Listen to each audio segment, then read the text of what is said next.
मित्रांनो, एका माणसाने जुगाराचे कर्ज फेडण्यासाठी आपल्या मित्राकडे स्वतःची बायको सोपवली, पण त्या बायकोला हे कधीच मान्य नव्हतं.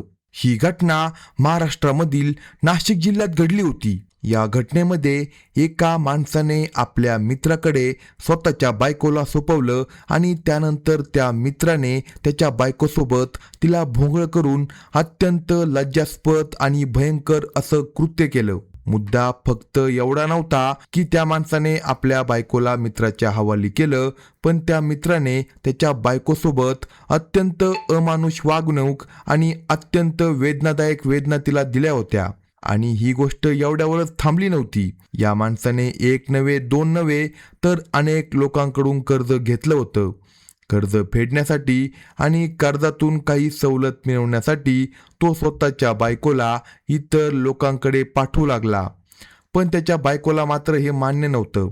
नवऱ्याच्या चुकीच्या वागण्यामुळे आणि त्याच्या जुगाराच्या व्यसनामुळे तिला इतर पुरुषांसमोर भोंगळं व्हावं लागायचं. ते तिला कधी मान्य नव्हतं. घटनेची सविस्तर माहिती आपण या व्हिडिओमध्ये पाहणार आहोत. तर तुम्ही चॅनेलवर नवीन असाल तर कलम 302 या मराठी चॅनेलला लगेच सबस्क्राईब करा. सागरचे लग्न 2016 मध्ये नेहा सोबत झालं होतं. नेहा अतिशय सुंदर आणि घर सांभाळणारी बायको होती. ती दिसायला सुंदर होतीच, तिचे गोरे रूप आणि सुंदर व्यक्तिमत्व पाहून सागर तिच्यावर खूप प्रेम करत होता. सुरुवातीला सर्व काही व्यवस्थित चाललं होतं. सागर आणि नेहाला कोणत्याही प्रकारची अडचण नव्हती.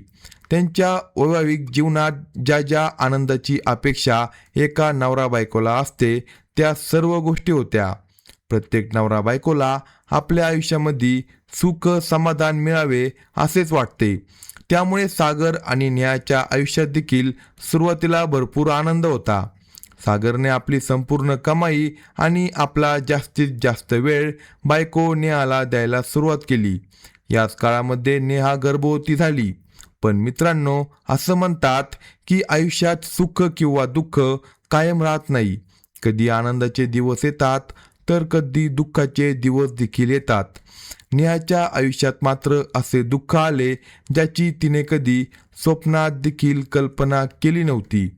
तिला कधी वाटलं नव्हतं की आपल्या आयुष्यात असा दिवस पाहावा लागेल. सागरला हळूहळू जुगाराचे व्यसन लागलं.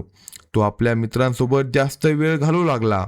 त्याच्या काही मित्रांनी त्याला जुगार खेळायला शिकवलं आणि हा त्याच्या आयुष्यातील तो टप्पा होता जिथून त्याच्या विनाशाची सुरुवात झाली. जुगार खेळायला सुरुवात केल्यानंतर त्याच्याकडे जे काही पैसे होते ते त्याने गमावले. त्यानंतर ज्या कंपनीमध्ये तो काम करत होता तिथून देखील त्याने कर्ज घेतलं, पण ते पैसे देखील त्याने जुगारामध्ये हरवून टाकले. मित्रांनो, एखादा माणूस जुगार खेळताना सतत हरत असेल तर त्याने त्या ठिकाणी थांबायला हवं. खरं तर जुगार खेळणं चुकीचं आहे. अशा गोष्टीपासून प्रत्येकाने दूर राहायला हवं. पण जुगार आणि अशा धोकादायक गोष्टींचं स्वरूपच असं असतं की सुरुवातीला एखादा माणूस थोडे पैसे जिंकतो, त्याला काही फायदा होतो आणि मग त्या पैशांच्या लोभामुळे तो आणखी पुढे जातो. हळूहळू त्याने जिंकलेले पैसे परत जातात. त्यानंतर त्याला घर विकण्याची वेळ येते. मालमत्ता विकली जाते.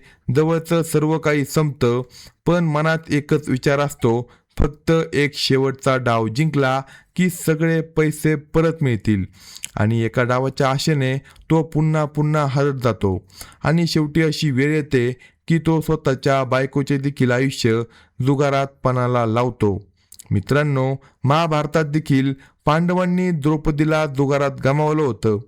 पण या गोष्टीमध्ये सागरने आपल्या बालपणीच्या मित्राची आठवण काढली. आता पुढे काय झालं ते ऐका. सागर जुगाराच्या व्यसनामध्ये पूर्णपणे अडकला होता. सुरुवातीला त्याच्याकडे जे काही होतं ते त्याने गमावलं होतं. जेव्हा त्याचे सगळे पैसे संपले तेव्हा त्याची नजर घरातील दागिन्यांवर गेली, म्हणजे त्याच्या बायकोचे दागिने. स्त्रीचे सौंदर्य वाढवणारे सोने चांदीचे दागिने त्याच्या नजरेत भरले. त्याने बायकोचे सोन्या चांदीचे दागिने घेतले आणि ते गहाण ठेवले. त्यानंतर तो बायकोला समजावू लागला, हे बघ, यावेळी फक्त एक डाव जिंकलो की माझे गेलेले सगळे पैसे परत येतील. तुझे दागिने मी सोडून घेऊन परत येईल. बिचारीने हा काय करणार होती. नवऱ्यासमोर बायकोची परिस्थिती अनेकदा अशी होती की ती काही देखील करू शकत नाही. जेव्हा नवरा हट्टी होतो तेव्हा तो चुकीच्या मार्गावर चालू लागतो. तेव्हा बायकोने त्याला समजावण्याचा प्रयत्न केला तर अनेकदा भांडणे वाढतात. कधीकधी तर परिस्थिती मारहाणीपर्यंत आणि घटस्फोटापर्यंत पोहोचते. म्हणून बायको नेहा शांत झाली. ती मनात विचार करू लागली, कदाचित माझ्या नशिबात हेच लिहिलं आहे. कदाचित माझा नवरा चुकीच्या मार्गावर गेला आहे. आज नाही तर उद्या तो नक्की सुधारेल. पण नेहाचा हा विचार चुकीचा ठरणार होता. कारण पुढे तिच्या आयुष्यात जे काही घडणार होतं त्याची तिने कल्पना देखील केली नव्हती. सागरने घरातील दागिने घाण ठेवले, त्यातून पैसे मिळवले आणि पुन्हा तो जुगाराच्या अड्ड्यावर गेला. त्याने पुन्हा डाव लावला, पण दुर्दैवाने बायकोचे दागिने घाण ठेवून आणलेले पैसे देखील त्याने हरवले. आता घरात विकण्यासाठी किंवा घाण ठेवण्यासाठी जवळजवळ काही देखील उरलं नव्हतं. तेव्हा त्याला आठवला त्याचा बालपणीचा मित्र. त्याचं नाव विक्रम होतं. विक्रम नाशिक जिल्ह्यातील निफाड तालुक्यामध्ये राहत होता. सागरला वाटलं, हा माझा बालपणीचा मित्र आहे. ह्याच्याकडून 2-4 किंवा 5 लाख रुपयेपर्यंत पैसे मिळू शकतात. कदाचित त्याच्याकडून काही पैसे उधार घेऊन पुन्हा जुगार खेळला तर माझे गेलेले पैसे परत मिळतील. म्हणून सागरने आपला मित्र विक्रमची मदत मागण्याचे ठरवले. तो विक्रमला म्हणाला, मित्रा, तू आणि मी लहानपणापासूनचे मित्र आहोत. तुझा व्यवसाय चांगला चालला आहे, पण सध्या मी थोड्या अडचणीत आहे. मला तुझ्याकडून काहीतरी पैशांची गरज आहे. विक्रम म्हणाला, मित्राच्या कामी मित्र आला नाही तर मग कोण येणार? सांग, तुला किती पैसे हवेत? अशा प्रकारे सागरने एकदा दोनदा करत विक्रमकडून काही पैसे उधार घेतले. सागरने विक्रमकडून पैसे घेतल्यानंतर पुन्हा जुगाराच्या अड्ड्यावर जायला सुरुवात केली. तो पुन्हा जुगार खेळू लागला. काही दिवसात त्याच्याकडचे पैसे संपले. पैसे परत मिळणे तर दूरच, त्याने उधार घेतलेले सर्व पैसे देखील जुगारात गेले. मित्रांनो, जुगाराचं व्यसन असं असतं की एवढं सर्व काही गमावल्यानंतर देखील माणसाच्या मनामध्ये एक इच्छा कायम राहते, फक्त एक डाव अजून खेळू दे. कदाचित यावेळी माझा नंबर लागेल. कदाचित यावेळी नशीब माझी साथ देईल. पण नशीब साथ देण्याऐवजी त्याने सर्व काही संपत चाललं होतं. इथपर्यंत की मित्राने दिलेले पैसे देखील पूर्णपणे संपले होते. आता त्याने आपल्या आजूबाजूच्या ओळखीच्या लोकांकडून पैसे उधार घ्यायला सुरुवात केली. ज्यांना वाटत होतं की सागर पैसे परत करू शकतो, अशा लोकांकडून त्याने थोडे थोडे करून भरपूर पैसे जमा केले. कंपनीचं कर्ज होतं, घरातील दागिने गहाण ठेवले होते, मित्रांकडून घेतलेले पैसे होते आणि त्याशिवाय इतर लोकांकडून देखील त्याने पैसे घेतले होते. अशा प्रकारे त्याच्यावर जवळपास 15 ते 20 लाख रुपयांचं कर्ज झालं. वेळ जात राहिला, पण सागरला एकही असा डाव जिंकता आला नाही ज्यामुळे त्याचे पैसे परत आले असते. ज्यांनी त्याला पैसे दिले होते ते आता आपले पैसे परत मागू लागले. विशेषतः त्याचा बालपणीचा मित्र विक्रम. सागरला वाटलं होतं की विक्रम माझा जुना मित्र आहे, तो लगेच माझ्याकडे पैसे मागणार नाही. पण सर्वात आधी विक्रमने त्याच्याकडे पैशांची मागणी केली. विक्रम म्हणाला, सागर, मी तुझ्या सांगण्यावरून तुला पैसे दिले होते, पण ते पैसे मी माझ्या वडिलांच्या इच्छेविरुद्ध तुला दिले होते. मला वाटलं होतं की 1-2 महिन्यात तू ते पैसे मला परत करशील. माझ्या वडिलांना काही कळणार नाही, पण आता त्यांना सगळं कळलं आहे. ते मला पैसे परत करण्यासाठी सांगत आहे. माझ्या व्यवसायासाठी देखील मला पैशांची गरज आहे, म्हणून तुला काहीही करून माझे पैसे परत करावे लागतील. हे ऐकून सागरच्या पायाखालची जमीन सरकली. त्याच्या डोळ्यासमोर अंधार पसरला.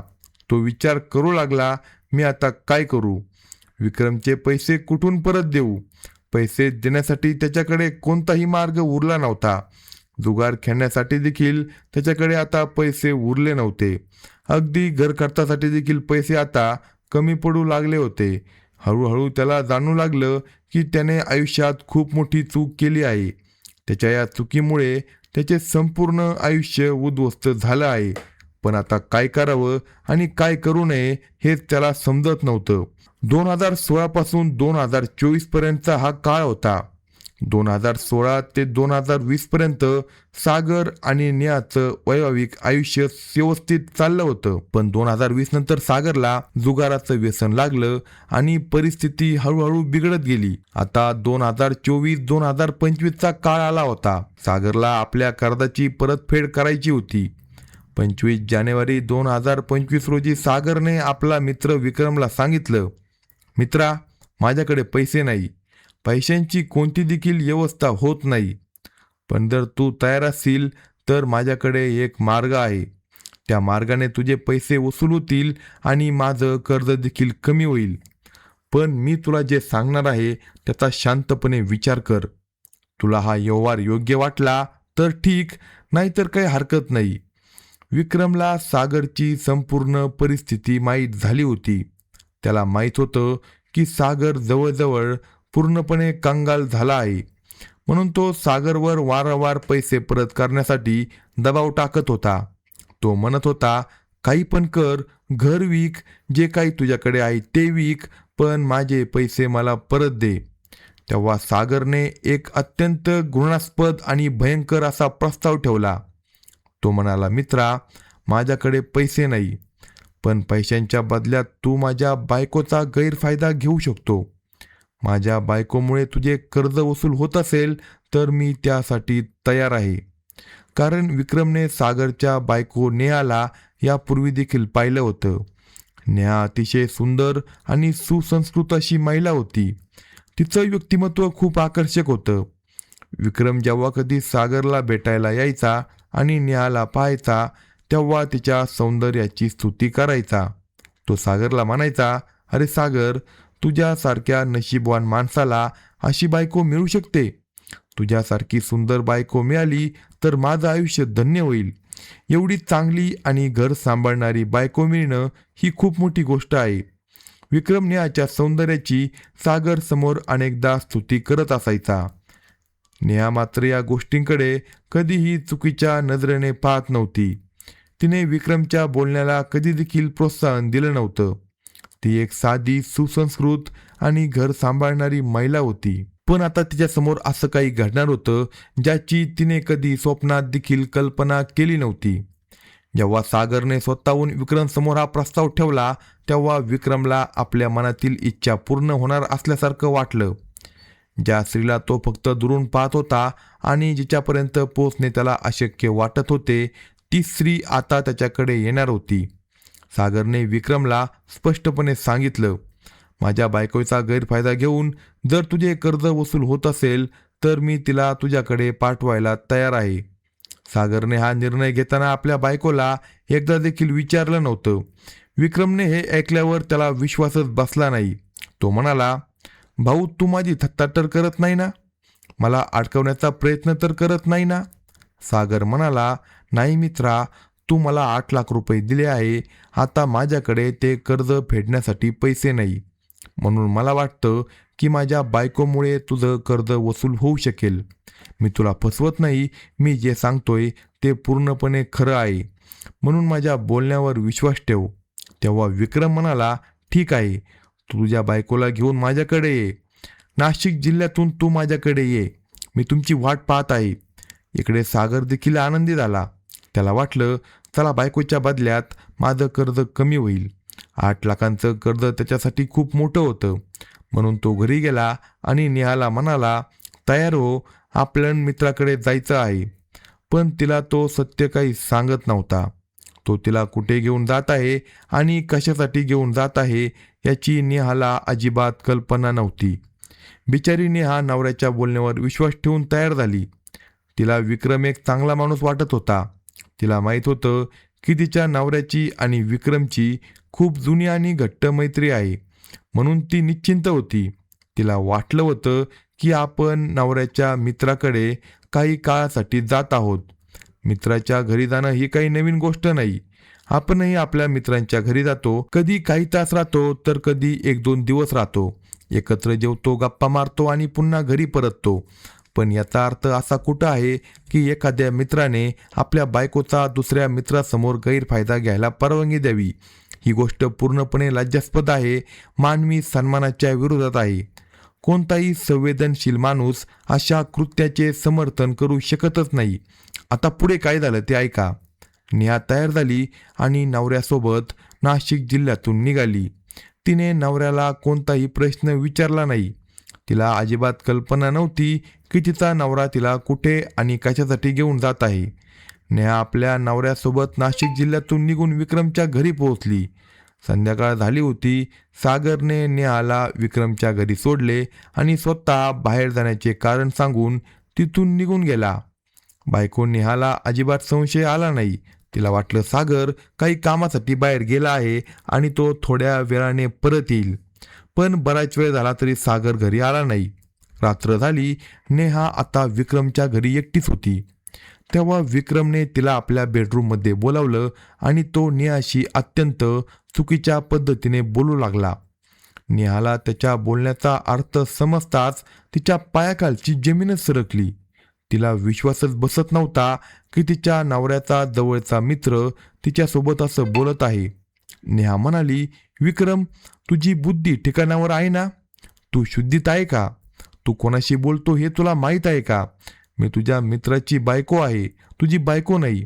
माझ्या नवऱ्याला हे कळालं तर त्याच्यावर काय परिणाम होईल? तो बाहेर कामासाठी गेला आहे, तो आता परत येईल. मी एकटी आहे म्हणून तू माझ्यासोबत अशा प्रकारे बोलतो आहे. माझ्याबद्दल अशी घाणेरडी मानसिकता तू कधीपासून ठेवली? मी तुझी वहिनी आहे, तुझ्या मित्राची बायको आहे. तेव्हा विक्रमने तिला सत्य सांगितलं. तो म्हणाला, वहिनी, आता मी तुला स्पष्टपणे सांगतो. सागर इथून निघून गेला आहे. तो आज रात्री तुला माझ्याकडे सोडून गेला आहे. खरी गोष्ट अशी आहे की सागरने माझ्याकडून कर्ज घेतलं आहे. ते कर्ज फेडण्याची त्याची लायकी आता राहिली नाही. मी ते पैसे परत मागण्यासाठी त्याला वारंवार फोन केले तेव्हा त्यानेच मला सांगितलं की माझ्या बायकोला रात्रभर भोग. त्याने स्वतःहून हा प्रस्ताव माझ्यासमोर ठेवला आहे. त्याच्या बदल्यात माझे कर्ज कमी करण्याचे त्याने मान्य केले. हे ऐकताच बायको नेहाच्या डोळ्यातून अश्रू वाहू लागले. तिला विश्वास बसत नव्हता की तिच्या स्वतःच्या नवऱ्याने तिच्याबद्दल असा निर्णय घेतला होता. ज्या नवऱ्यावर तिने पूर्ण विश्वास ठेवला होता त्याने तिला अशा परिस्थितीत आणून सोडलं होतं. नेहा त्या क्षणी पूर्णपणे असहाय्य झाली होती. तिच्या सन्मानाचे रक्षण करण्यासाठी तिच्या बाजूला कुणी देखील नव्हतं. तिच्या स्वतःच्या नवऱ्याने तिला या संकटात ढकललं होतं. विक्रमने घराचा दरवाजा बंद केला. त्यानंतर त्याने बेडरूममध्ये तिला नेलं आणि तिला भोंगळ करून रात्रभर तिच्यावर जबरदस्ती केली. या घटनेमुळे नेहाच्या मनावर आयुष्यभराची खोल जखम झाली. तिने त्या रात्री जे सहन केलं ते तिच्यासाठी अत्यंत भयंकर होतं. सकाळ झाली. त्यानंतर सागर नेहाला घेऊन पुन्हा नाशिक जिल्ह्यातील आपल्या घरी परतला. घरी आल्यानंतर नेहाने आपल्या नवऱ्याला या कृत्याबद्दल खूप सुनावलं. ती त्याला म्हणाली, तू माझ्यासोबत असं कसं करू शकतो? मी तुझी बायको आहे. तू मला तुझ्या मित्रांकडे अशा प्रकारे कसं सोपवू शकतो? पण सागर फक्त एवढंच म्हणत होता, माझ्याकडे याशिवाय दुसरा कोणता मार्ग नव्हता. मित्रांनो, ही घटना इथे थांबली नाही. विक्रमला नेहाचा पुन्हा गैरफायदा घेण्याची इच्छा झाली. त्याने सागरला सांगितलं, तुझ्यावर 8 लाखांचं कर्ज आहे. तुला काय वाटतं ते एका वेळेत पूर्ण होईल? मी एवढे मोठे कर्ज एका रात्रीच्या बदल्यात माफ करणार नाही. आता काही रक्कम कमी करतो, बाकीची रक्कम अजून बाकी आहे, म्हणून तिला पुन्हा माझ्याकडे आणावे लागेल. पुन्हा एकदा नेहाला विक्रमकडे नेण्यात आलं. ती पूर्णपणे परिस्थितीला कंटाळली होती, पण नवऱ्याच्या दबावामुळे तिला पुन्हा ते सहन करावं लागलं. त्यानंतर ती पुन्हा नाशिकला आली, पण तिच्या मनावर झालेली जखम आता आणखी खोल झाली होती. तिला आता विक्रमची भीती वाटू लागली होती. त्याच्या समोर जाण्याचा विचारही तिला आता असह्य वाटत होता, पण ती बिचारी काहीच करू शकत नव्हती. तिच्या नवऱ्याने केलेल्या पापाची किंमत तिला मोजावी लागत होती. काही काळानंतर सागरने पुन्हा सांगितलं, 2 लाखांचं कर्ज कमी झालं आहे, पण अजून 6 लाख बाकी आहे. त्यानंतर पुन्हा नेहाला विक्रमकडे जायला सांगण्यात आलं, पण यावेळी नेहाने स्पष्टपणे नकार दिला. ती म्हणाली, मी त्या माणसाकडे पुन्हा जाणार नाही. मी त्याच्याकडे पुन्हा काही देखील सहन करणार नाही. माझ्यावर पुन्हा असा अन्याय होऊ देणार नाही. दरम्यान सागरकडे इतर कर्जदारांचे पैसे परत करण्यासाठी मागत होते. सागरच्या मनात आता एक अत्यंत चुकीचा विचार निर्माण झाला. त्याला वाटत होतं की बायकोला कुणाकडे पाठवलं की कर्ज कमी होईल. तो नेहावर इतर लोकांकडे जाण्यासाठी दबाव टाकत होता. पण आता नेहाला जाणवलं की परिस्थिती हाताबाहेर गेली आहे. तेव्हा तिने ठरवलं, आता मी शांत बसणार नाही. आता मला याच्या विरोधात आवाज उठवावाच लागेल. एक दिवस नेहाने आपल्या भावाला बोलावून घेतलं. भाऊ तिच्याकडे आल्यानंतर तिने सुरुवातीपासून शेवटपर्यंत सर्व काही सांगितलं. ती म्हणाली, भाऊ, माझ्या नवऱ्यावर खूप मोठं कर्ज आहे. ते कर्ज फेडण्यासाठी तो मला इतर लोकांकडे पाठवत आहे. 2 वेळा त्याने मला आपल्या मित्रांकडे पाठवलं. त्या माणसाने माझ्यासोबत जे केलं ते मी तुला शब्दात देखील सांगू शकत नाही. मी जिवंत आहे, पण माझ्या मनाचा पूर्णपणे चुराडा झाला आहे. मला असं वाटतं की माझं आयुष्य संपलं आहे. नेहाची अवस्था पाहून तिचा भाऊ प्रचंड संतापला. त्याला आपल्या मेव्हण्याविरुद्ध अतिशय कठोर पाऊल उचलावे असे वाटत होते, पण नेहाने त्याला थांबवलं. ती म्हणाली, भाऊ, आता तू माझ्या नवऱ्याला काही करू नको. जे काही होईल ते कायद्याच्या मार्गाने होऊ दे. तू काही केलं तर तूच अडचणीत येशील. आता माझा संसार आधीच उद्ध्वस्त झाला आहे. तुझा संसार तू उद्ध्वस्त करू नको. आपण कायद्याचा मार्ग स्वीकारू. त्यानंतर नेहाचा भाऊ तिला घेऊन पोलीस स्टेशनमध्ये गेला. दोघांनी पोलिसांकडे संपूर्ण घटनेची तक्रार दाखल केली. पोलिसांनी तक्रार वाचल्यानंतर त्यांना देखील या घटनेचा मोठा धक्का बसला. आजच्या काळात अशा प्रकारची घटना घडू शकते यावर त्यांचा विश्वास बसत नव्हता. पोलिसांनी तक्रार नोंदवून पुढील कारवाई सुरू केली. जेव्हा सागर आणि विक्रमला समजलं की नेहाने त्यांच्या विरोधात आवाज उठवला आहे आणि ती पोलीस ठाण्यात पोहोचली आहे, तेव्हा दोघे फरार झाले. सागर नाशिक जिल्ह्यातील आपल्या घरातून फरार झाला, तर विक्रम देखील आपले ठिकाण सोडून पळून गेला. पोलीस दोघांचाही शोध घेऊ लागले. दोघेही पोलिसांच्या हाती अजून लागले नव्हते आणि त्यांचा शोध अजून सुरू आहे. पोलिसांनी नेहा आणि तिच्या भावाला आश्वासन दिलं की ते कुठेही लपले तरी आम्ही त्यांना शोधून काढू. त्यानंतर त्या दोघांवर गंभीर कलमांखाली गुन्हा दाखल झाल्याचे नमूद आहे. मित्रांनो, या घटनेमधून एक गोष्ट स्पष्ट होते. जुगाराचे व्यसन फक्त पैसे नष्ट करत नाही, तर ते माणसाचे कुटुंब, नाती, विश्वास आणि संपूर्ण आयुष्य उद्ध्वस्त करू शकते. पैशांच्या हवेसापोटी आणि स्वतःच्या बायकोचा आणि कुटुंबाचा सन्मान पणाला लावणे ही अत्यंत अमानुष गोष्ट आहे. अशाच नवनवीन स्टोरी ऐकण्यासाठी कलम 302 या मराठी चॅनलला लगेच सबस्क्राईब करा आणि आपल्या प्रतिक्रिया कमेंट बॉक्समध्ये कळवा.